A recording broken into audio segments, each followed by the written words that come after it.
I went back to the creation of God's world, and I looked at chapter 1 of Genesis, and I think these words are what really can draw us together. God said, "I give you every seed-bearing plant all over the earth, and every tree that has seed-bearing fruit to be your food. And to all the animals of the land, all the birds of the air, and all the living creatures that crawl on the ground, I give all green plants for food."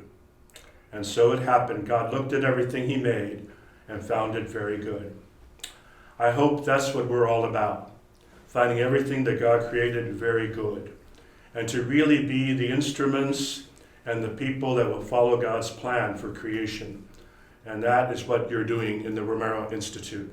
It's been our great pleasure here in the diocese to work with the Romero Institute on this initiative, actually kind of two-pronged initiative that we've been working on, both to turn the diocese more green, to improve our own carbon footprint in the world and follow through on the teachings of Pope Francis from Laudato Si, but also to work in advocacy with the community to try to come up with more green power initiatives here in our own community, and particularly in Santa Cruz and Monterey and San Benito counties.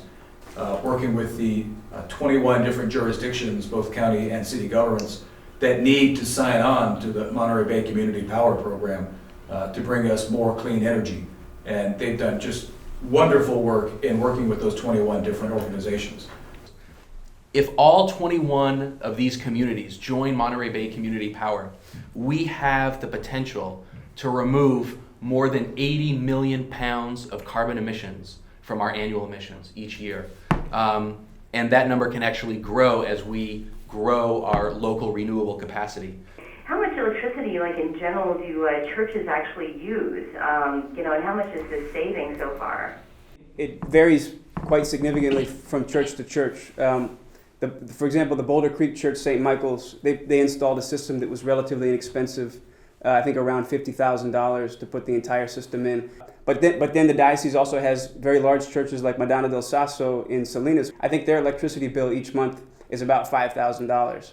I mean, the rough math is that if the entire diocese decides to move forward with this energy efficiency and solar program, it's looking like it could be as much as $10 million over the next 25 years. Is this the first time the Catholic Church has worked in such a structure or model in terms of this alliance?